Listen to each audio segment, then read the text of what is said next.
Muito boa tarde, meus queridos irmãos da nossa Casa do Caminho. Estamos aqui mais uma vez no estudo do nosso Evangelho segundo o Espiritismo e hoje nós estamos no capítulo 10, Bem-aventurados os que são misericordiosos.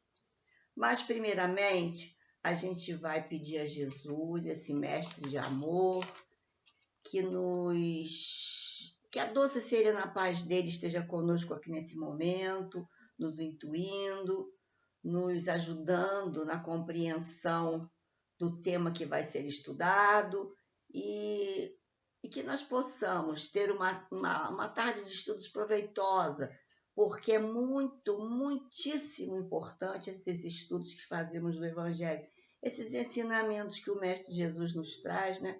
Para que a gente possa visualizar o caminho reto, o caminho que realmente vai nos levar para Deus. Né? Isso que é a nossa proposta e é o desejo de Jesus para todos nós, esse mestre de amor.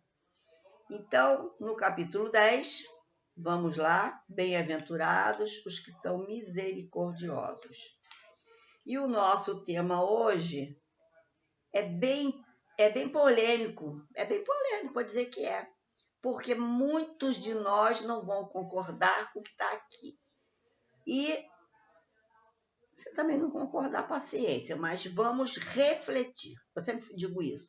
O Evangelho é reflexão total e absoluta sobre o nosso comportamento em relação aos ensinamentos do Cristo, do nosso Senhor Jesus Cristo.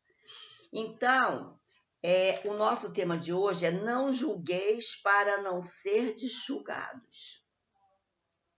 Que aquele que está sem pecado atire a primeira pedra. Então, vamos lá, vamos começar lá.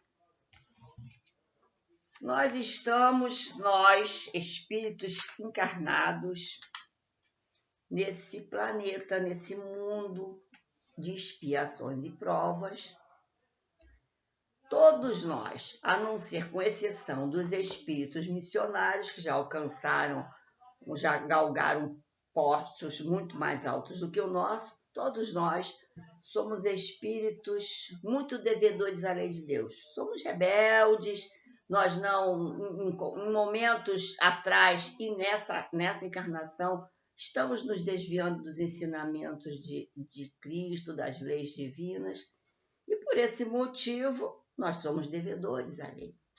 Né? Então, como é que eu vou dizer? Que moral temos nós para criticar os nossos companheiros de caminhada? É complicado isso, né? Porque nós temos um olho muito grande, que eu digo assim, uma visão muito ampla em relação à dificuldade do outro, e temos muitas desculpas em relação a nós. Basta dizer que quando a gente erra, no instante vem uma opção de desculpa. Não, mas é porque aconteceu isso, porque eu estava assim, porque eu estava assim. Não é por aí. Somos todos irmãos em Deus e iguais. Somos todos iguais. No momento em que a gente se iguala ao outro, seja em que situação o outro estiver, seja quem quer que seja, uma coisa eu vou dizer a vocês, nós já estamos nos sentindo irmãos, porque somos. E para isso Jesus veio. Né? Jesus veio para nos ensinar a amarmos-nos como irmãos. E a gente vê que tem irmãos que não são irmãos biológicos, né? Geralmente tem um trelelé sempre ali no meio do caminho. Então, vamos começar a ler, para a gente começar a ter um pequeno entendimento aqui. Espero que seja muito entendimento, né? Bem-aventurados os que são misericordiosos. Não julgueis para não serdes julgados. Que aquele que está sem pecado atire a primeira pedra. Nós vamos estudar do 11 ao 13. Então vamos lá para o 11. Não julgueis para não serdes julgados, pois sereis julgados segundo houverdes julgado os outros. E com a medida com que tiverdes medido, os medirão também a vós. Tá no Evangelho de Mateus. Então, com o mesmo critério que você julgar o outro, com a mesma medida que você achar os defeitos do outro, você vai ser julgado também. A mesmíssima coisa. Então, nós no final do tema, nós vamos ver que diz assim, como é que diz aqui no finalzinho?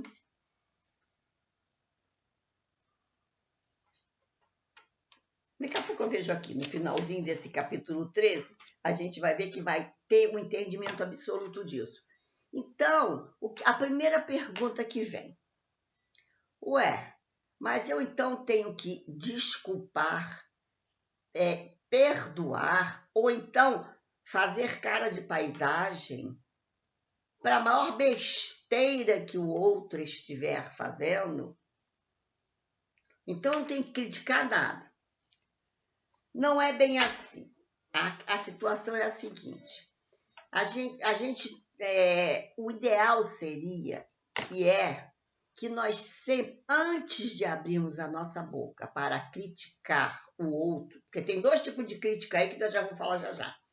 Para criticarmos o outro, denegrir a imagem do outro, porque quando a gente critica nesse sentido de denegrir a imagem, botar o outro para baixo, digamos assim, por qualquer motivo que seja, nós deveríamos primeiro nos colocar no lugar do outro. Então, se fosse eu que tivesse naquela situação que eu estou criticando no meu irmão, uma pessoa qualquer lá, será que eu faria assim? Será que eu faço também assim? Vira e remexe, eu faço isso? Aí vem a história. Até faço, mas eu faço porque isso, porque eu estou assim, porque me fizeram isso, porque me fizeram... Não tem desculpa. Não tem desculpa. A crítica tem um ditado que diz assim, tem a crítica construtiva e a crítica destrutiva. Então, vamos lá, nós estamos falando nesse momento na crítica construtiva. Eu não acredito em na crítica destrutiva. Eu não acredito em crítica construtiva. Eu acredito em orientação. Seria mais bonitinho a gente falar isso, né? Eu estou vendo que a pessoa está errada numa situação em que possa vir a prejudicar outros, uma situação complicada. Então, eu não vou levar ferro e fogo aquilo que está aqui. Eu vou pensar assim, bom, se no Evangelho está dizendo que eu não tenho que criticar ninguém, eu vou fingir que não estou vendo. Não estou vendo nada, deixa fazer o que quiser, deixa errar do jeito que ele quiser errar, depois o azar vai ser ele. Não, não é bem assim. Né? Então, é a gente pensar o seguinte, posso orientar o meu irmão, chegar para o meu irmão e mostrar para ele amorosamente, ou não, sei lá, do jeito que você tiver, que possa, da melhor maneira possível, mostrar para ele que aquilo vai trazer prejuízo para ele e para outros. E ele vai aceitar se ele quiser. Tem mais essa. Mas você também não pode deixar passar em branco uma coisa que você está vendo que pode trazer muito prejuízo para aquela pessoa e para outras pessoas. Mas o que nós estamos começando a falar agora é na crítica destrutiva, aquela em que a pessoa quer mesmo é arrasar com o outro. Então, gente, a menor coisa, o que você mais vê é isto. Eu vou dar eu sempre gosto de dar um exemplinho assim, perto de mim. Eu moro num condomínio. Então, mudou-se a direção daquele condomínio, o condomínio está muito bonitinho, conseguiu-se com a prefeitura que fizesse algumas obras, enfeitasse, colocasse aquelas coisas que a prefeitura, quando está chegando na época de eleição, faz mesmo. Então, apesar disto tudo, que você está vendo que o esforço das pessoas de estarem indo para cá e telefonam para a prefeitura e pede e tal, vem muita crítica de pessoas, crítica destrutiva mesmo. Para que isso? Não está se gastando dinheiro nenhum. Mas para que isso? É para aparecer, é para não sei o quê. Sabe aquelas coisas de pessoas que, além de não fazerem,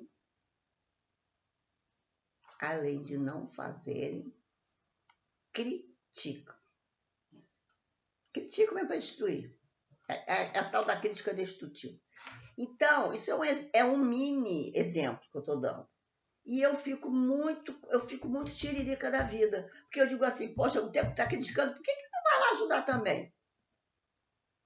Aí fizemos uma festa junina linda e teve gente que não gostou por quê, meu Deus?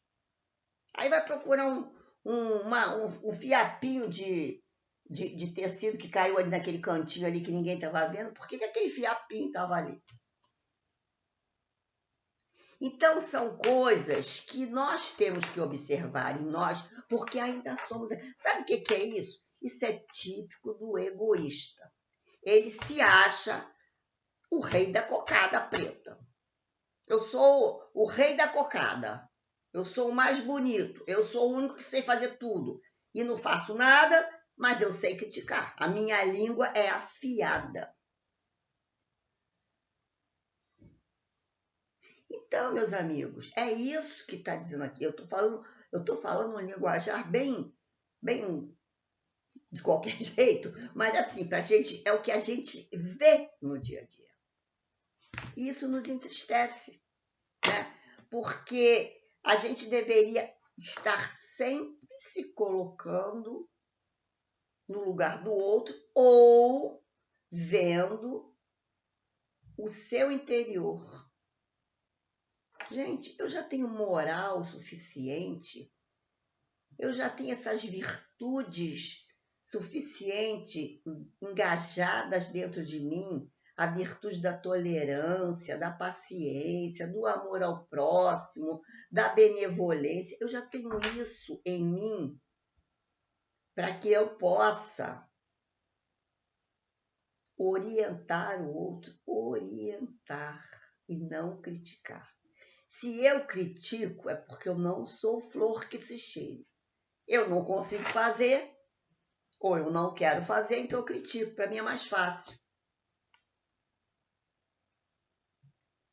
Então, meus amigos, a questão é justamente essa que Jesus vem falando para a gente, né? Não critiqueis para não ser... da mesma maneira que você criticar o outro, a mesma medida que você usar nessa crítica, você será criticado e medido da mesma maneira. Olha bem. Aí vamos para 12. Aí vem aquela história, né, da mulher adúltera, né?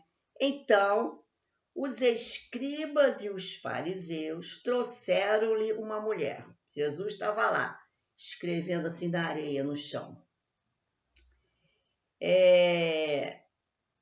Então, os escribas e os fariseus trouxeram-lhe uma mulher que havia sido apanhada em adultério e a fizeram ficar de pé no meio do povo. Estava aquela rodinha, e eles botaram a mulher ali no meio e disseram a Jesus assim: Mestre, esta mulher foi surpreendida em adultério. Olha que coisa está testando Jesus. Ora, Moisés, que tinha estado 2000 anos antes de Jesus, lá entre nós, nos ordenou na lei, eles diziam na lei de Deus, né? Apedrejar as adúlteras. Qual é, pois, a vossa opinião sobre isso? Eles perguntaram a Jesus. Botaram a mulher lá no meio daquela rodinha que só tinha homem, porque eles seguiam a lei de Moisés e dizia na lei de Moisés que as mulheres adúlteras morreriam apedrejadas. Eles apedrejavam a mulher até a morte. Aí, Jesus, que não tinha vindo aqui em vão, Jesus veio trazer a lei do amor, respondeu para eles assim, continuou escrevendo no chão, né? E eles, qual é a sua opinião sobre isso? Falavam assim, tentando Jesus, a fim de terem do que acusá-lo. Jesus, porém, abaixando-se, pôs-se a escrever com o dedo na terra. Continuando escrevendo. Como eles continuassem a interrogá-lo, Jesus levanta-se e diz que aquele, olha só, que aquele dentre vós que estiver sem pecado, atire a primeira pedra. Simples assim. Quem se sentir, é como se ele dissesse assim, aquele que se sentir com uma moral tão perfeita que não tenha pecado nenhum, tira a primeira pedra nela. Aí eles foram saindo um a um vagarosamente. Porque todo mundo aí começou a refletir. Caraca, eu tenho pecado. Todo mundo tem pecado. Imagina naquela época. E aí Jesus falou isso para eles, abaixou-se de novo e continuou escrevendo na areia, na terra. Mas eles, ouvindo falar daquela maneira, foram se retirando, um após o outro, saindo primeiro os mais velhos, onde deviam ter mais pecados, né? E assim Jesus ficou só com a mulher que estava no meio da praça. Todos saíram, todos tinham pecado. Eles refletiram e ninguém atirou pedra nenhuma nela. Ele falou, quem tivesse pecado, que atire a primeira pedra. Então ele se levantou, olhou para a mulher e disse assim, mulher, onde estão os teus acusadores? Ninguém te condenou? Ela respondeu, ninguém, Senhor. Disse-lhes então Jesus, eu também não te condenarei. Vai e no futuro não peques mais. Está no Evangelho de João. Então vocês vejam que passagem bonita é essa. E como ele calmamente fez que todo mundo ali, todos aqueles homens que estavam ali, refletissem sobre isso. Quem eram eles para matar uma mulher apedrejada? Mas eles queriam que Jesus dissesse que Moisés estava certo. Eles estavam testando Jesus para depois poder falar dele. Foi o mestre que mandou, o Jesus aí que mandou. Então, é a mesma questão do nosso julgamento, do título aqui do nosso estudo hoje. É a mesma coisa. Que aquele que não tiver nenhum pecado mais, que julgue o outro. Para pensar nisso. Critique o outro. Fale mal do outro. Às vezes você não fala nem para o outro, fala para todo mundo em redor, para denegrir a imagem do outro mesmo. E às vezes você peca por pensamento. Você não fala, mas você pensa mal do outro. Você critica o outro por pensamento. Então, meus amigos, a questão é reflexão mesmo. Vamos nos colocar no nosso lugar de pecadores ainda. Estamos, sim, na nossa caminhada evolutiva. E hoje, nos dias de hoje, pelo conhecimento que já temos, nós sabemos exatamente. Não estou dizendo que seja só espírita, não. Nem estou falando nesse momento em pessoas que sejam espíritas. Qualquer pessoa sabe exatamente o que é o certo e o que é o errado. e sabe exatamente os seus erros. E como sabe? Ninguém no mundo sabe melhor dos nossos erros do que nós mesmos. Só que a gente não tem boca para falar, a gente não fala. A gente acha uma maneira de se desculpar, como se nós não fôssemos culpados de nada. Só que o lado alto, o nosso Pai, Deus, Ele está vendo tudo. Ele sim vai nos julgar. Vai chegar um momento, quando nós formos para o outro lado, que nós vamos passar pelo crivo do julgamento. Por quê? Aí nos será perguntado, por que você, Marilda, teve tanta chance de fazer isso, isso e aquilo? Você estudou tanto, por que você não fez?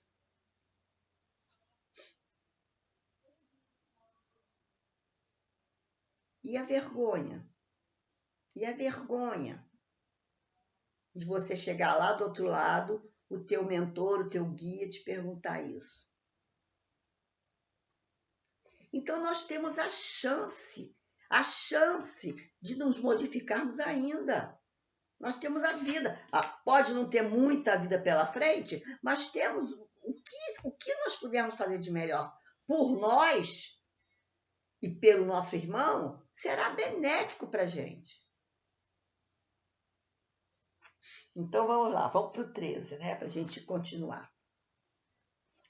Então, na questão, aquele que está sem pecado, atire a primeira pedra, disse Jesus.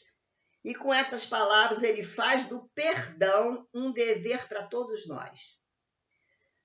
Pois não há quem não tenha necessidade dele para si mesmo. Elas nos ensinam que não devemos julgar os outros mais severamente do que julgamos a nós mesmos, nem condenar nos outros o que desculpamos em nós. Então, se eu desculpo muita coisa em mim, tenho que desculpar então no outro. Não é? Antes de reprovarmos uma falta de alguém, vejamos se a mesma reprovação não pode ser feita a nós. É o que eu acabei de falar. Vamos nos conhecer. Vamos nos colocar no lugar do outro. Eu estou criticando ele de ter falado ou ter feito isso ou aquilo. Mas será que eu também não faço? A pessoa não pensa nisso. A pessoa se projeta para um lugar de separação. Não, eu não faço nada disso, mas ele faz.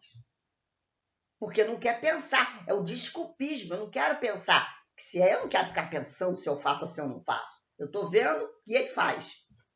E não é por aí. O negócio tem que começar por nós. Nós temos que consertar a nós. Por que eu vou criticar ele? O problema é dele.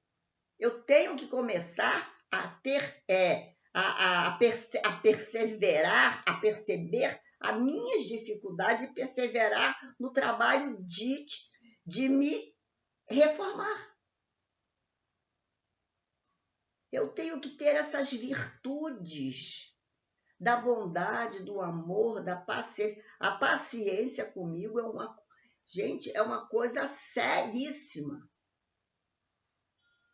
Eu sou muito agitada, eu sou muito impaciente com as coisas.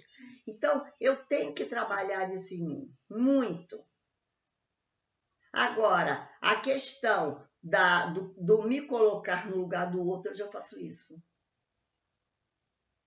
E procuro, não que eu consiga todas as vezes, procuro também não estar criticando, porque eu sei que eu também tenho um bocado de defeito. Isso eu sei.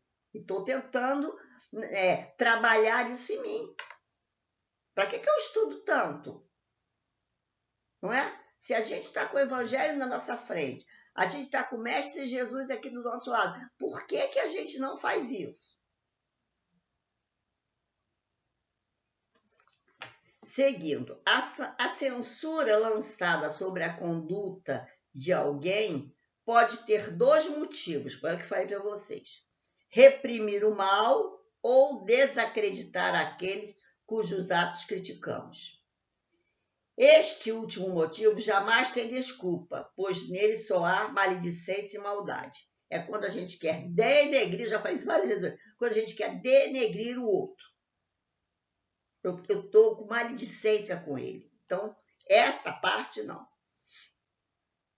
O primeiro motivo, reprimir o mal ou desacreditar aquele cujos atos criticamos, esse segundo não tem desculpa. Agora, o primeiro, reprimir um mal, é aquela história, orientar. Você está vendo que tem uma situação ali que pode causar muito mal a alguém ou a algumas pessoas ou a muitas pessoas, inclusive aquele que vai praticar, aquele que está praticando aquilo. Porque a gente sabe que a gente pode esconder tudo de todo mundo, mas a gente não esconde de Deus. Não esconde, não esconde. Nenhum pensamento, nenhuma folha cai de uma árvore que Deus não saiba. Então, todos os nossos pensamentos, as nossas atitudes, tudo, Deus sabe. E é isso que nós temos que observar em nós. O primeiro item aqui, o primeiro motivo pode ser até louvável. Esse primeiro que falou aqui de reprimir um mal. E em certos casos torna-se um dever, pois dele deve resultar um bem. E sem ele, o mal jamais seria reprimido na sociedade. Então, se você está vendo que uma situação vai ser um mal para a sociedade, você tem direito de reprimir, sim. Então, nem tudo é ao pé da letra. Tem que ter tudo tem um meio termo, né? Aliás, o homem não deve auxiliar o progresso do seu semelhante, portanto, não se deve tomar no sentido absoluto esse princípio. Não julgueis se não quiser ser julgado, pois a letra mata, isso que eu queria falar, e o espírito vivifica. Então, a gente não tem que levar ao pé da letra. A gente tem que dividir isso, essa situação. E não é criticar, é como eu disse. A crítica sempre tem uma conotação de maledicência. Então, a gente não pode conversar, a gente não pode orientar, a gente não pode dar à pessoa um suporte, digamos assim, para que ela consiga não fazer aquilo que ela está fazendo. Né? Jesus não podia proibir que se censurasse o mal, porquanto ele mesmo nos deu o exemplo e o fez em termos enérgicos. Entretanto, ele quis dizer que a autoridade da censura existe em razão da autoridade moral de quem a pronuncia. Aquele que tiver, a história, aquele que estiver sem pecado, que atire a primeira pedra. Que censure aquele que tiver moral suficiente para isso.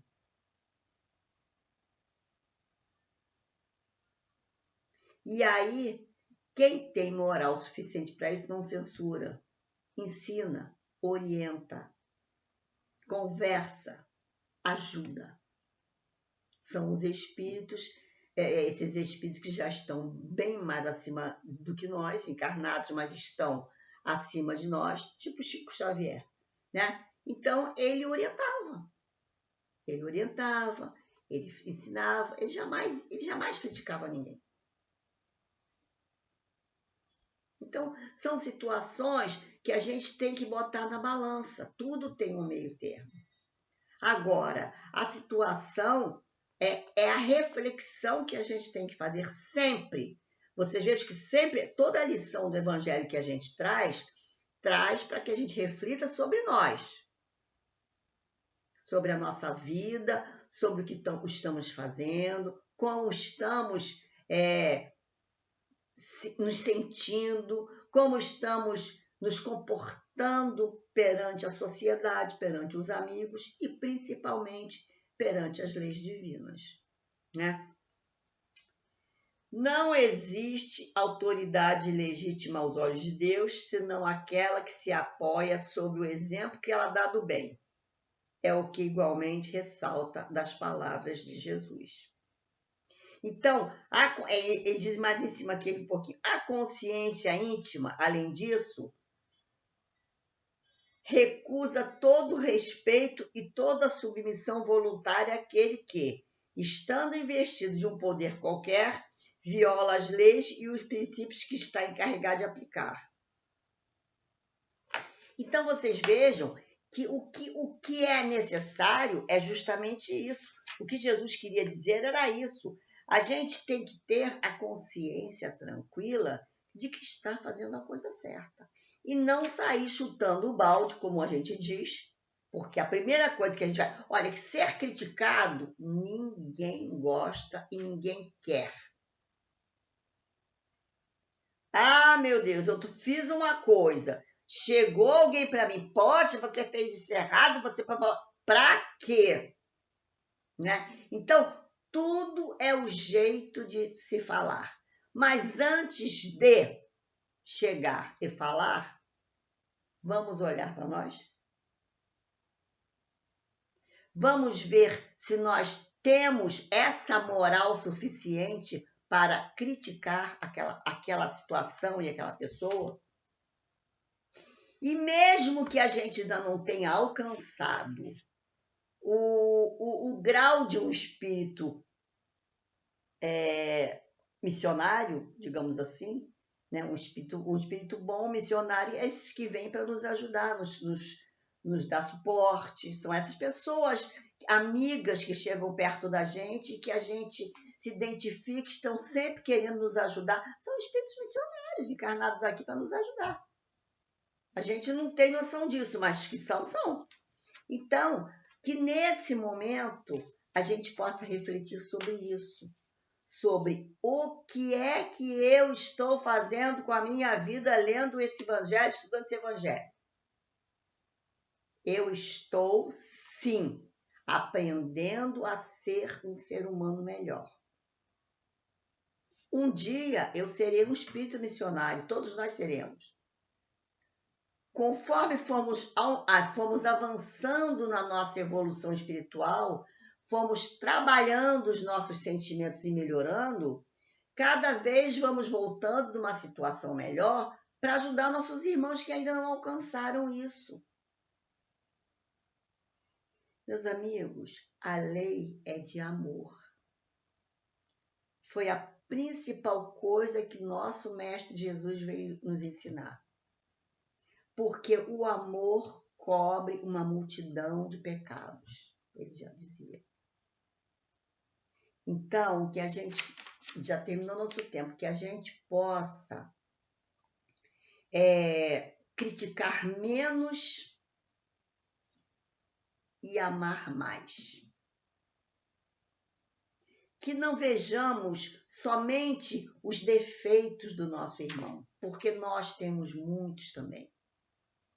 Que sejamos aquelas pessoas que agregam, aquelas pessoas que onde chegam, as outras pessoas gostam de estar juntas.